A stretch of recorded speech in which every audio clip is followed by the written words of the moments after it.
Okay, we will be doing a new pasuk today, but I had two more approaches to yesterday's pasuk. I went over this with the student Avi, who I tutor, and we came up with one approach, and then we were what do you call? So we came up with this approach first, but then it was kind of confirmed via the מצודת. So really quickly, I'm not even going to review all the questions. So the pasuk was Ashir Barashi Mimshol, a rich person will rule over the poor. And a borrower is a servant to a man who is a lender. Okay, so we here yesterday were toying with like different metaphorical interpretations. So the מצודת, if you look at the bottom of the page there, has an interesting one. So he says Ashir is Ashir Badas, someone who's wealthy in knowledge. Yimshol Ba'ani Hadas, he will rule over someone who is poor in knowledge. Okay, so that on the surface sounds a little like oppressive and like, you know, what he's going to rule over, you know, but then he explains what he means. He says, so too a borrower is a servant to someone who's a lender. Just as the lender is subordinate to the borrower, just as the borrower is subordinate to the lender,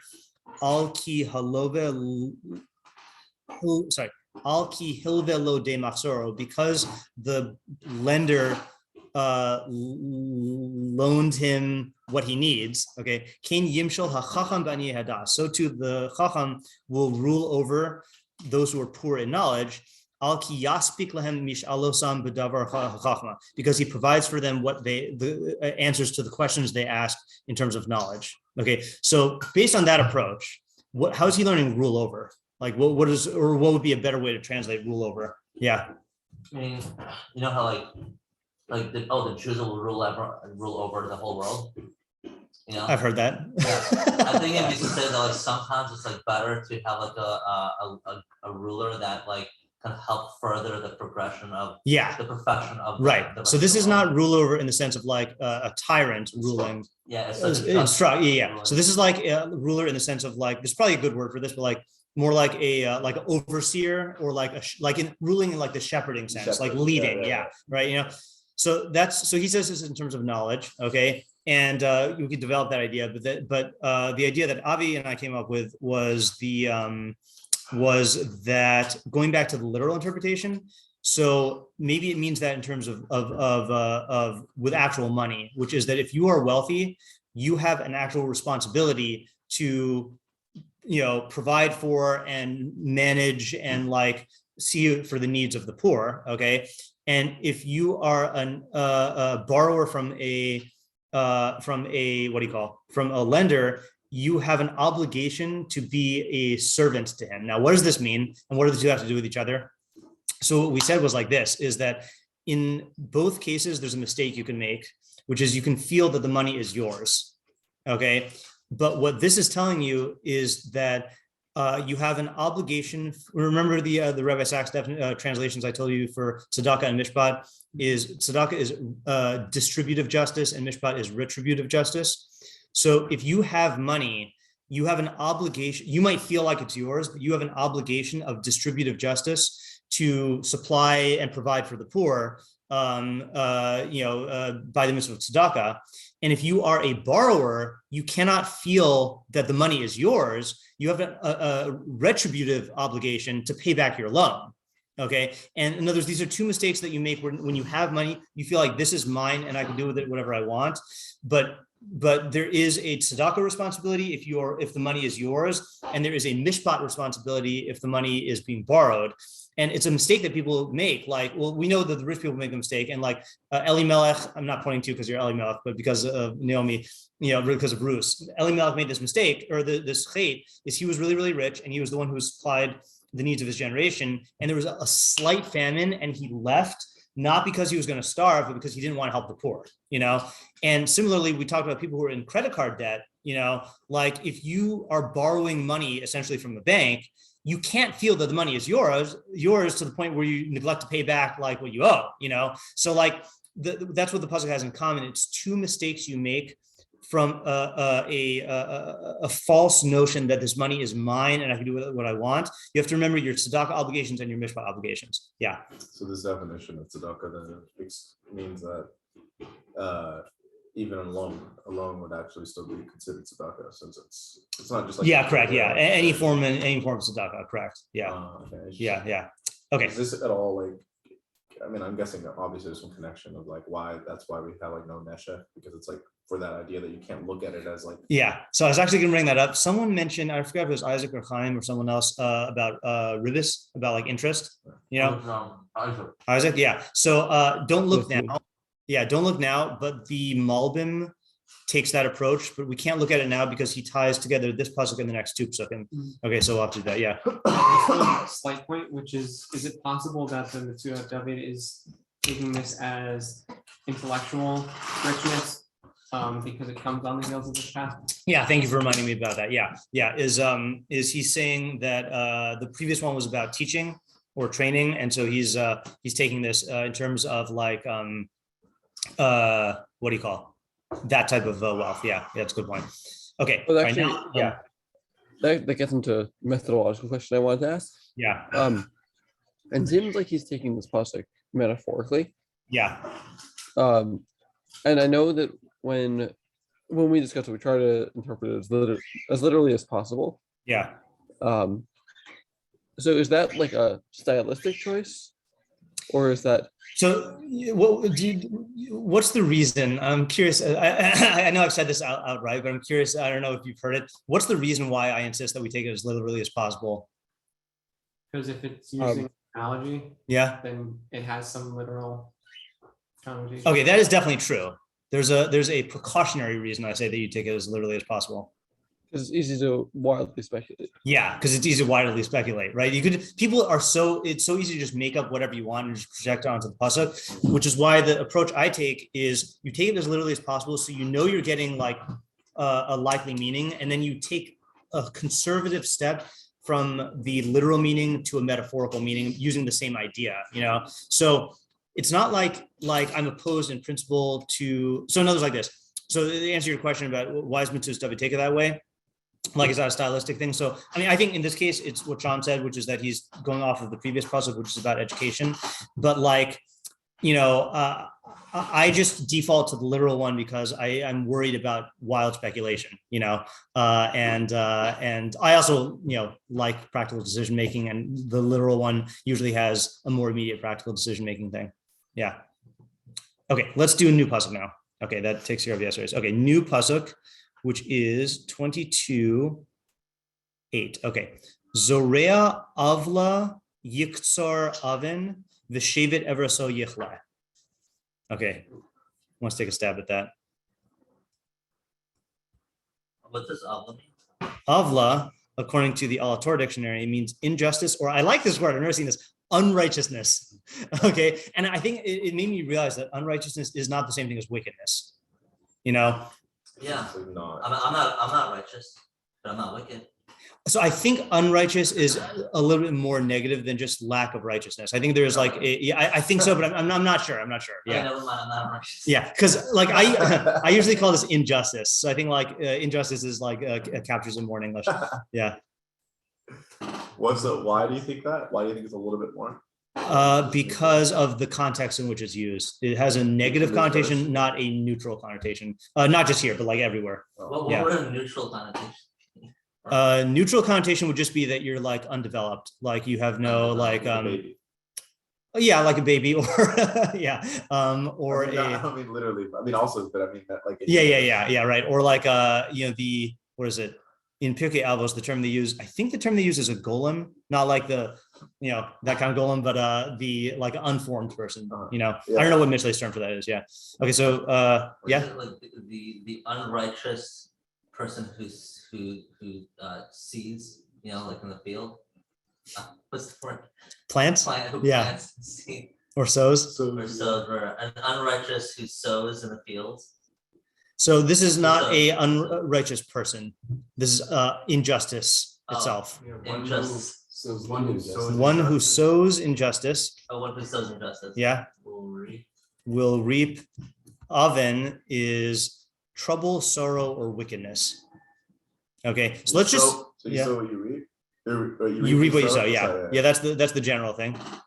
So let's just use all three for now because we don't really know what it is. Trouble, sorrow, or wickedness. I would have said wickedness, by the way. That's my go-to for oven. But the what word do you know of that is related, that has the shorsh that is for sorrow? Avono?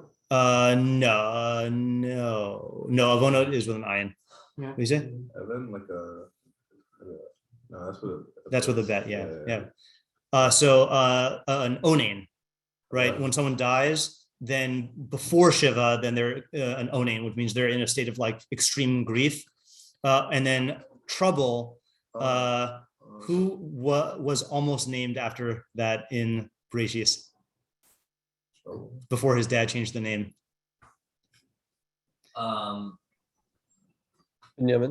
Binyamin, right? So Rachel named him Ben Oni, son of my misfortune, and then Yaakov changed the name to Binyamin, right? Because Bob changed to no. Wait, who on earth changed? Who changed his name? Yaakov changed it. But after he named him. After she wanted. Yeah, she named him Ben Oni, presumably because he killed her, right?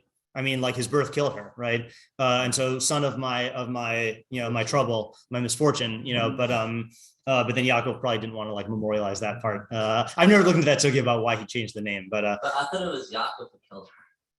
Well, there's in terms of the cause, right? The what do you call it? The original cause? Yeah, they say it's because of the klala, right? Yeah, but the actual like the birthing of Binyamin killed her. I know that would be something to really look into. Yeah. Okay, so let's finish. Like serious nafkamina, like between all the. Yes, yeah. That's kind of why I want to put them all up there. Okay, v'shevet evra so yifle. The staff, go if you're good. Evra. Passes. It does. That is the shortest of pass. Here, I think it means something different. Say again. Or like cross. Pass and cross is one translation here. Can you pass that to Moshe? That's Orma. Oh, I'm way off. Yeah. Evra is wrath. Wrath. Staff of wrath. I'm trying to think if there's a context in which you know that. I mean, it's quoted in the Haggadah in the Rabbi Yossi Haglili. Yeah, Charon Af something in Evra maybe. I think Evra Charon Af. Yeah, okay, whatever. Shiur so Yichle. This is a hard pasuk to translate. Yeah. Will end, I guess. Conclude, dissipate, maybe. Dissipate. I'm not sure. Okay. Well, let's see what the translators say. Okay.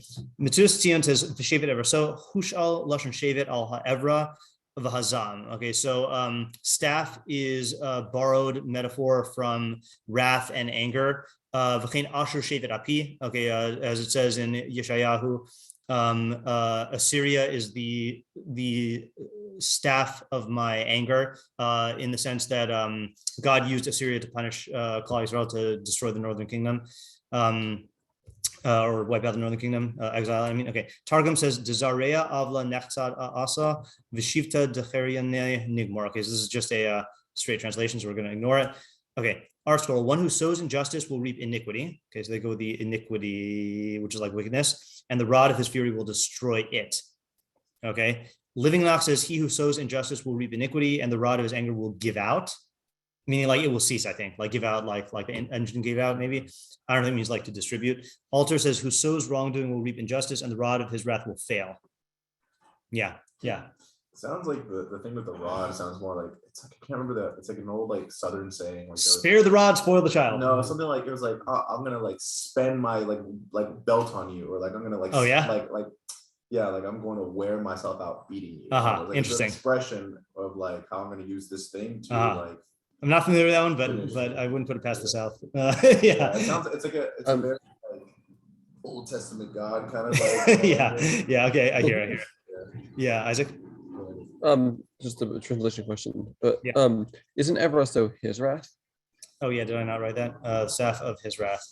Didn't we did we have like a similar, like at least for the first half of pasuk in Yeah, we did. Yeah, and it is a what do you call it? It's a common metaphor of one who sows this will reap that, because that's how sowing and reaping works. One note here, by the way, you notice here there's a creek sieve, right? So it's written as יקצור, but we read as יקצר. Ordinarily, the creek sieves, we take the approach of like it's a double meaning, like that's Rabbeinu Yonah's thing. I think this is probably one which is a typo creek sieve. in the sense of like, I think יקצור and יקצור are very similar words. And so, and I don't know what the difference in meaning would be. So I would not read too much into this Greek sieve. I guess Okay. without the vav, you could read יקצר, like would be shortened. Without the vav, you could read it. Yeah, it's true. But the thing is like if let's put it this way, if the ksiv was yud kuf tzadi resh, then I would like be more open to a thing like that, because then there would be no vowelizations. But it sounds like the vowelization is part of the Kri. Okay, all right. So let's get the questions here. Well, the main question, the crossroads question, like you pointed out, is me. What does oven mean in this context? And right. What will stop in the end? Yeah. What is the I guess object of yichle, like i.e. what is being ended or finished? Yeah. And what type of injustice are we talking about here? Okay, what is avla in this context? Is it the farmer's staff or God's staff? So that's a good question here. So let's just do a little I took just God's. Yeah, I mean, the only reason I'm saying I'm yeah, okay, well, all right, I'm maybe just tipping my hand a little bit. I don't have an idea yet, but anyone, okay, can anyone give an argument for why it would not be a capital H? I mean, the simplest argument is because it doesn't say Hashem, but well, because he doesn't sow injustice. Because what? He doesn't sow injustice. No, but his the wrath though. That, you know, there's a guy, if a guy sows injustice, then he will reap iniquity, and then the staff of God's wrath will end him. That's how it would be if it was an H, a capital H. Well, isn't this Mishlei? Yeah, so. I mean, is it more of like a, natural consequence?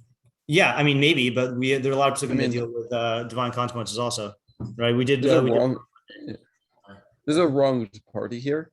There's so a I think yeah. Yeah, I think it makes sense to say that the person who's being wronged is the one who's going to have fury.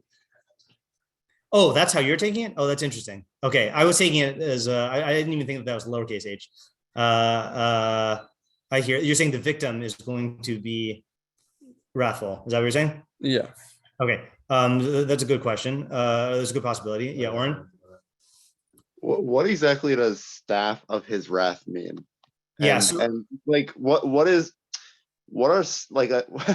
are staffs used for as a symbol? Yeah. I think you missed this earlier, which was that you beat someone with a stick, with a rod, with a staff as a disciplinary tool. So that's the mashal, is like harsh punishment is the or painful punishment is the mashal here.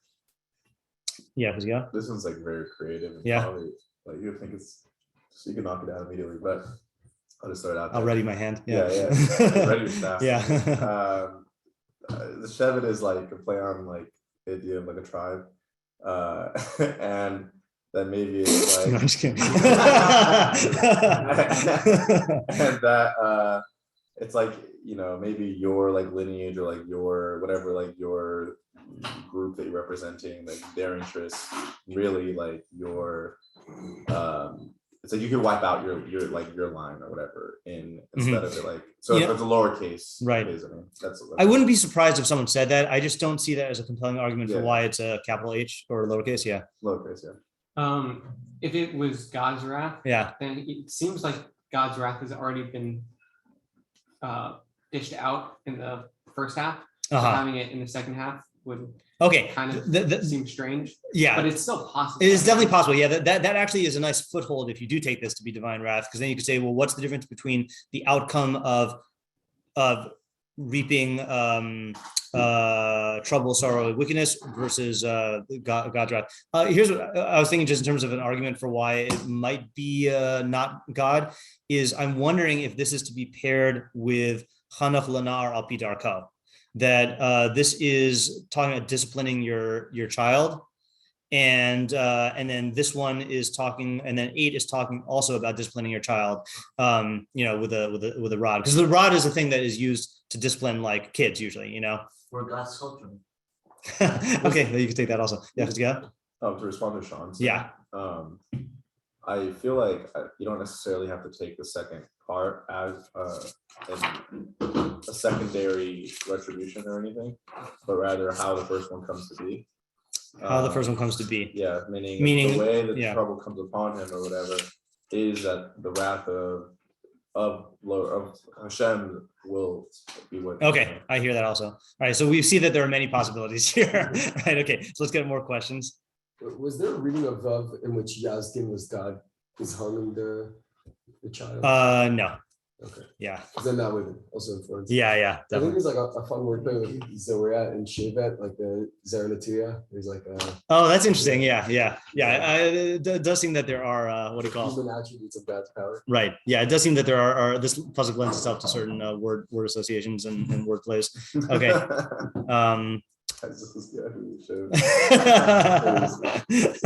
Lends itself to lots of dumb ideas. Okay.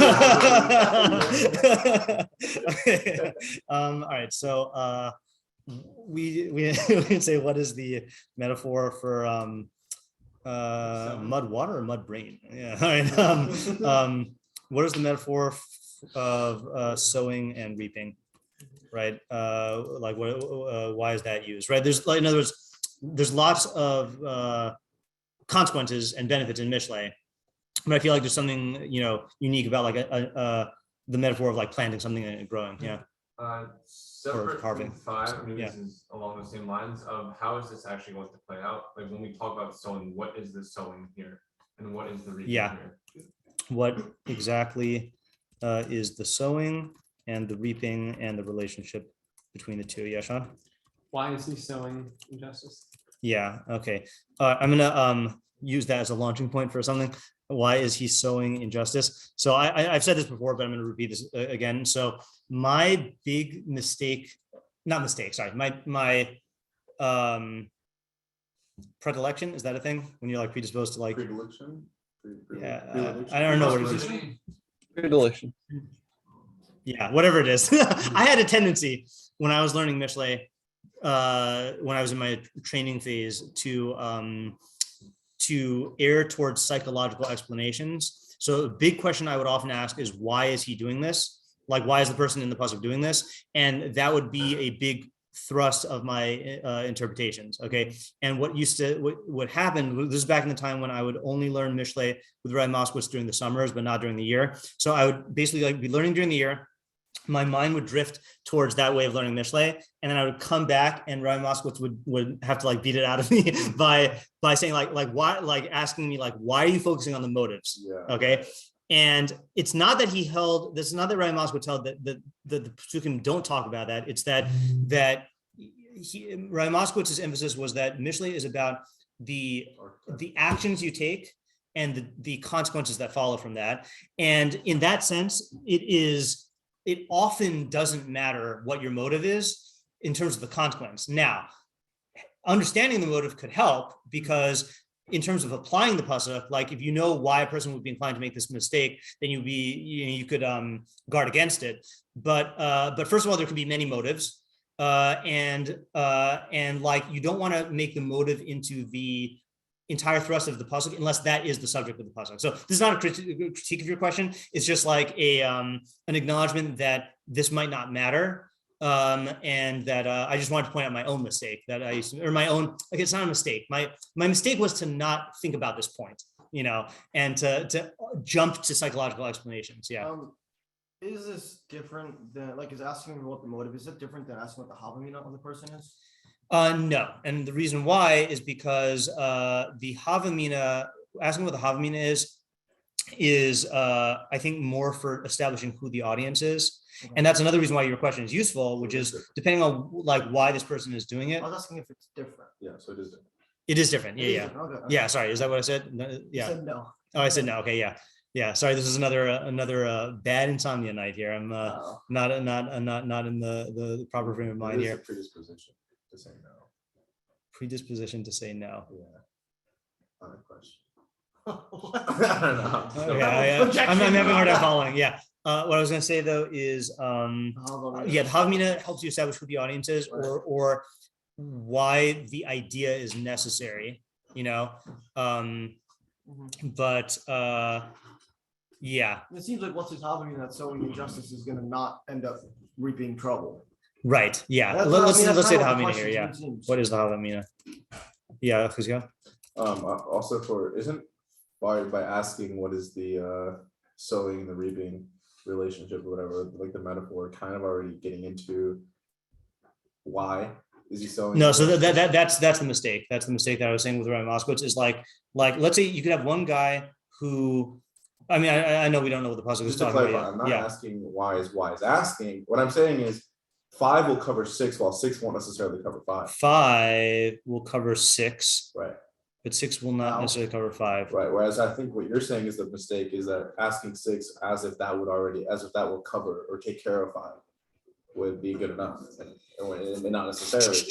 And I'm saying, yeah, that's true, which is why maybe asking what is sowing really, that'll end up allowing you to have a better idea of how it could end up being, shedding light on the motivation. Yeah, let me I see that here. I'm just going to give a simpler example just to illustrate the difference. Let's say let's say you had a pasuk about lying, right? So you could have a person who lies because it's a shortcut to getting what they want. You could have a person who lies because they want to maintain their reputation. You have a person who lies because he enjoys the lie, right? All 3 of them will be subject to the same consequences, right? Is that people who are in the habit of lying will be found out, and then they will lose they'll get consequences from being found out, and they'll lose their trust. So that was kind of what Rabbi Moskowitz was cautioning me about, is that like if you focus too much on a particular motive, then you would miss that idea that it's the action. Mishlei almost doesn't care why you do it. It cares about what's going to happen to you if you do it. So here, I would say that there could be multiple motives for sowing injustice, and they might still have this outcome of reaping oven. And I don't know. It's possible that asking this question will cover all of those. Sorry, it's possible that I lost my train of thought. I was basically asking if by asking what is the metaphor of sowing, which is the action, I guess. The action, right. If that will actually cover all of the correct. Yeah, 5 seemingly will answer all the cases of 6. Yeah. But I agree with you then. Yeah. Yes. Does he know that he's doing? Does he know, say at the verse when he's sowing this? Does he know that he's sowing it when he's reaping it? Okay, I'm going to put that into the metaphor question here. Okay, is the Zorea aware of the metaphor? Okay, in other words, does he might think that he's not doing something that is going to lead to reaping this thing, or he might think he's going to reap something else, right? Yeah. How is he doing it? How is he sowing injustice? I mean, what exactly is he doing? Yeah. So that's either going to be covered, I think, in the what is the avla, and then how is it sowing? Is that a question we asked? We asked what is the avla? I think you asked that, and then what is the sowing and reaping, and the reaping and the relation between the two? Meaning, how is that sowing? Right. Yeah. I see that. I mean, that's sorry. Yeah. Is there room for like a non-metaphorical and like a very biblical reading of that? Like if in like a state of injustice you sow, then like your harvest will like disappoint you, kind of like a shema, like the. Sorry, I thought you were saying when you're saying like literal, like I've never like gone to like Lowe's and bought a big bag of like injustice to like plant, but yeah. And you will get confused. So sorry, I didn't fully register your question is could this be talking about literal planting? Yeah, meaning like we've kind of been assuming that the planting of the injustice is the metaphor, but you're saying could it be literal planting, but it comes about through injustice? Yeah. It doesn't have to be literal planting, but I guess like relating to work, like if you're not paying your workers, right? Your business will fail. Right. Yeah. Okay, so let me somehow incorporate this into this question here, which is you don't have to do that.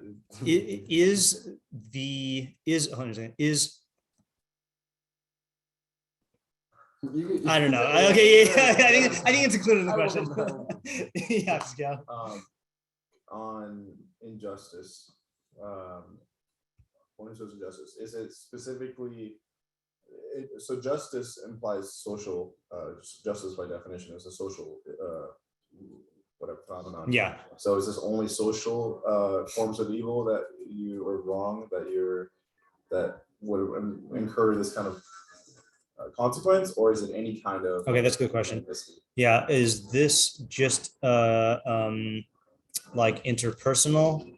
I'm using interpersonal instead of social because simply also just because I feel like social implies for the wider society, and this could even be on a small scale, or is it even, let's say, being Adam Lamakom, or I don't know who coined this phrase. It's a good phrase, being Adam La'atzmo, right? Yeah, yeah, Sean. Is it fair to interpret flips from these types of pasukim, right? One who sows justice will reap all these positives, or can you say that this is just something that's specific to the way we usually ask it is what is the opposite? Okay, and the opposite could be just not sowing injustice, or it could be sowing justice, so we'll leave it open for both. Yeah, Oren. Another good question, I think, is the staff dissipating a good thing or a bad thing? Yeah. Okay, so hold on a second. That works whether it's God's or his own. Yeah. Okay, so is the phenomenon of Shevet Evraso Yichle a good thing or a bad thing? Is that a question? Yeah. Okay. Yeah, Ariel. I was gonna ask similar, but maybe you can also ask it on the wrath. Is the wrath coming from the injustice that that? So that was I forgot to write this. Oh, I did write it down. Who's Evra, and I'm gonna add and how how does it come about? Is it like is it fixing the solution, or is it kind of like is that the consequence of it? Okay, what is the significance? We also asked what's the relationship of the two on this other? No, we didn't. What Sean asked, I just didn't write it down. On the relationship between the two. Yeah. Must it follow that this staff the wrath is gonna end, dissipate, whatever, or is this just a consequence that happens sometimes? Let us do how definite is the connection between the two, i.e. Does this always happen or sometimes Is it causative? Is it causative? Okay, I think in the interest of time, also we have 10 minutes left. Let's just try to come up with some ideas today so we can get to meforshim tomorrow. Anyone have anything? David? Okay. So a lot here. Okay, so Zorea יקצור amen. So one who sows injustice will reap trouble, and the staff of his wrath, he being that person himself, will dissipate. Okay, and so this would be if someone is, say, like the head over something, and they are able to say they can be like sowing justice, and like everything would go by like the strict ways that things should go, or say this person will decide to unjustly like pick favorites, like favor certain people, do other things that are like not in line with the way that things should be going, with the assumption that, okay, well, like this guy's a good person, I'll like give him like extra bonuses, this, whatever. He'll get to make all these executive decisions on his own. And if that were to happen, his power over people will eventually be undermined, in that you're just like deciding to do your own thing. You're not actually like running the system for the system. You're doing these things under your own thoughts. Okay, that's good. So are you, just making sure I understand this here. So are you limiting this to a leadership position, or is that just the example you used? Or a system perspective, I should say? I think so. Okay, and are you explaining, are you differentiating between just a normal consequence versus a planting and reaping metaphor? Okay, yes, maybe I could clarify that with the planting reaping. That planting is if this is not just like a one-time type of thing, and this is like the way that he runs things, and that would be like planting. Okay. That this is the way that I'm going to run my own different type of system. Yeah. And then the reaping is then, well, running this type of system, the consequence of that is. Okay. And then what's the shape of Verso? Did you explain that, or you were just doing the first half? Yeah, that was his power over whatever he is running. So maybe also it's a leadership position type of thing. That whatever he has power over is going to, whoever or his subjects are going to. So who's angry? Okay, yeah, it wasn't particularly. Okay, so I think I understand the first half of the pasuk. Yeah, I think the second half needs a little bit more work. Yeah. The second one's really good. Second half, it's just hard to read. Yichle. Yeah. So I thought you were gonna say this before. Okay. Great. I thought he was taking the pasuk in like a positive way, that like this is showing how the injustice doer will kind of reach this point where all that he's like working up towards just kind of crumbles, and it ends up being what do you want to call it? I guess trouble or sorrow. And at that point he gets upset. But then like upon reflecting, I'm not sure how staff works into it, honestly. That was like the hardest part. But then he can recognize like his wrongdoings, and then he won't be upset anymore because he'll realize that like you reap what you sow, and he kind of was asking for it. That would be a nice ending. I know, right? Right? I feel like I thought he was going. Yeah, I I know. that's an interesting spin on what's the I mean, I get the sense that the second half is also a bad thing. You know, Yeah. not that it's going to end up being like he realizes the error of his ways and makes himself not angry. It's like a sitcom. Let's go Chizkiyahu and then Ariel. Yeah. So the first, we're gonna go with the first part being the more simple part of the proverb that okay, fine, you reap what you sow. Then the second part is explaining how that kind of comes about, and that your staff is, I'm taking it almost metaphorically here, is more like your strength, your instrument of which that you, in your case, you use that strength for wickedness. Mhm. And so that when you're along while you are reaping what you sow, your strength will fail you, so you won't even be able to be in a state of recovery where you can come back and try again return to your position of wickedness and do what you're doing. Okay, so whose anger is it? In this case, I'm going with his own anger.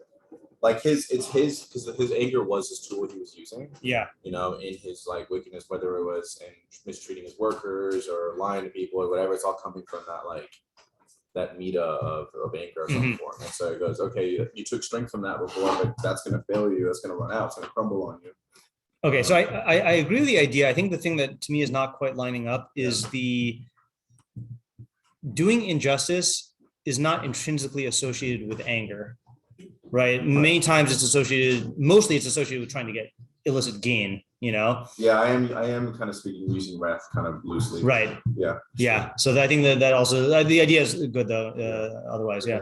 I think this is similar to a lot of other people. Yeah. So somebody who continually, not just a one-time thing like David said, but someone who has a pattern of doing unjust things and just creating bad situations.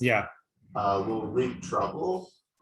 And the staff of his wrath, meaning his own wrath, will end or dissipate, meaning that somebody who kind of operates like trying to like do things or like control people or just like or just generally creates a lot of unjust situations. Over time, people will recognize that this is just what they do. And then sort of like a boy cry wolf thing where like his power will gradually weaken because he keeps doing this thing.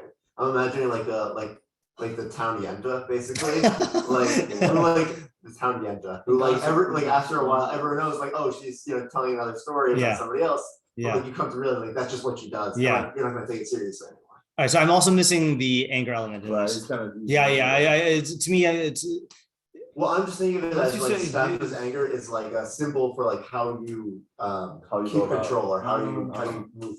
So it's just like the way in which you are trying to do things is gonna happen. So I think one possible like approach that could work for either of you is that if the type of avila we're talking about is not all injustice, but is like a tyrant, like ruling through fear and intimidation and through anger, in that sense, then maybe it could work out better.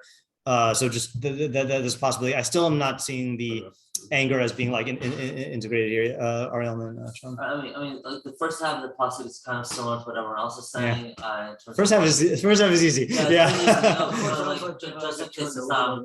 It's not like it's basically an individual who's kind of like, look, like he's just planting different seeds by, like either manipulating people in terms of like, for injustice, for whatever. Like the specific individual is like causing trouble, not just to himself, but like to everyone in the world. Yeah. So like, now I think the case could be and the step of his wrath, that his can just mean someone who kind of ticked off, in the world, like maybe he's just stepping up. Like, look, like he's obviously not going to be liked because of what he had done. He's ultimately going to like end his, mission or whatever he's doing by putting him in his place. I mean, that's kind of his. It's in that sense like his wrath is, gonna be on the person, sowing the seed of injustice. So the guy who gets angry, you're saying, is the victim of the injustice? Yeah. And then his wrath is going. Explain what happens with his wrath. His wrath is just like eventually it's gonna be known, and it's ultimately his wrath is gonna stop him. From I'm losing your pronouns. I think so. Yeah. So it seems. I mean, this will kind of tie the Havamina of the guy who's sowing injustice in. Like he gets some sort of sick pleasure out of it. And then the people getting upset at that kind of like give him his fuel, and then eventually, the wrath of the people like just it ends, and like that ends up like creating this vacuum for the guy. Like he's like, oh, I'm not getting people upset anymore. Like he's kind of almost like the boy cried wolf in a sick and twisted way. And at that point, then like his like whole power is gone. Like the staff would be like his power. Like this is like my power to make people wrathful, right? I'm gonna like poke people with it, and then when people stop getting upset at that, his poking does nothing. Mm-hmm. Wasn't exactly what I was saying. Yeah, that fits in. That's kind of like what I was saying. The fix for their interpretation. If you're talking about a person who rules through wrath, then you can only use that stick so many times before it loses its power. Yeah, I would say staff. You can almost like put power in instead of staff. Mm-hmm. Like staff is just a form of like a symbol of power. The way I was using staff was like Moshe Rabbeinu comes up. Let my people go. It's like his staff, his wrath, like let my people go. Okay, let's see what Sean has to say, and then Okay, so before I start an approach, do we ask who the audience was? Maybe not. No. So I think that's very important. Yeah. Because I think everyone's approach has been that this is talking to the person who is sowing injustice. Yeah. And I don't think that that's a person who's sowing injustice, right? For me, sowing injustice is you're so far into it. Yeah. Literally planting the fields to do all these things. Yeah. That like it's premeditated. You're fully in. Yeah. You're pretty much a lost cause. Right. That's not the type of person Mishlei's talking to. I don't think that it's. Exactly. So really, what I think it's saying is, right, I think a lot of people see people who have created these systems of injustice where, right, it's like a cycle of, and it's always that this person ends up on top. And they think, right, this person's really mastered injustice, right? And there's no hope, right? Yeah. He's a farmer of injustice. He can reap all the benefits of injustice and it doesn't harm him. Yeah. And the conclusion is no. Yeah. Right, that the staff of his wrath, meaning his injustice, his power to control and hurt people within his system is not going to be sustainable in the end, and it's going to dissipate, and he's going to. I'm far more inclined to take it that way because of the reasons that you said. Also, just one thing to end off with, another just common Rabbi Moskowitz critique of which I think applies to a lot of the ideas here. Many times I'd be like trying to pitch an idea and be like, it's too complicated, And I feel like if you're weaving too much of a story with like plot points and like conflicts and like resolutions into this thing, that's not how a proverb is like gonna work. Like if you have to like fill in a whole backstory, in order for it to work, then it's a little too much. Last thing, and then we'll stop for today. A really simple version then. Okay. Basically, just simple. The second part. His wrath is basically his ability to complain, say this is unfair now, the way the consequences are happening to me. He won't have a leg to stand on. So not only will his consequences be bad, but he won't even be able to complain and say anything, like dispute it. How does that fit into the words? Staff is like, it's like something that you lean on. Uh-huh. Like support, like his support for his. Okay. his anger, like, That's he won't have anything to- Yeah, that's a valid way- interpretation of staff. And also I'm trying to give the wrath like an actual little, like it is wrath, like he won't be able to be angry. Yeah. I think the yeah, I feel I'm not as disturbed as I was by your interpretation of kind of like recognizing the error of his ways. Oh, that one, yeah. Yeah, but like I feel like I'm saying it's still a bad thing. It's not like this isn't good for him. It's just right. showing you this is how bad this thing is. Yeah. He'll just have to say it'll be humiliation for him, Yeah. and he won't even be able to like plead his case. Yeah. I mean, I hear. This is a why tough can't you one. just simply say that like the staff of his wrath is like the staff is just someone standing up for what's right and just like ending his reign of injustice. Or just very simply to say that. Why would it So he is the person who's because getting you're bringing injustice this, done. you're stopping him from doing what he's doing. Yeah, but it doesn't say dissipate something. It says the It's staff. dissipating his. Well, injustice. our scroll says it will destroy it.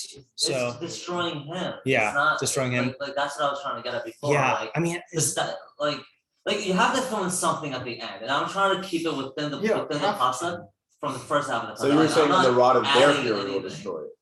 The rod of their fury. well, you're saying the victim is going to get angry, and the victim is going I'm to. not necessarily saying it's the victim. It could be either the victim or someone who's observing the situation, but ultimately there's a bad guy. Yeah. Like a Russia, and there What did you can't be say like that a good guy who sees what's going on Yeah. and ultimately thinks that one. It's too complicated. It's not complicated. It's too complicated. It's like Yeah. you have- person. it's like you have- I know, yeah. it's like- It's it's just like the you have- revolving it's not- Like- it's like you have- Charlie Day, like no, you a have conspiracy racial things that's meme, wrong. You yeah. took one guy Yeah. to get them out by standing up for what's right. Yeah. One guy, that took what? All right, yeah. Bloody- Try. I don't Think know. about it. Maybe try to sell me on it again tomorrow. I think I'm not buying it today. Okay. I don't know. All right. I don't know. We'll see what happens tomorrow. All right. Thanks for coming. All right. I'm not bye. really sure why that's so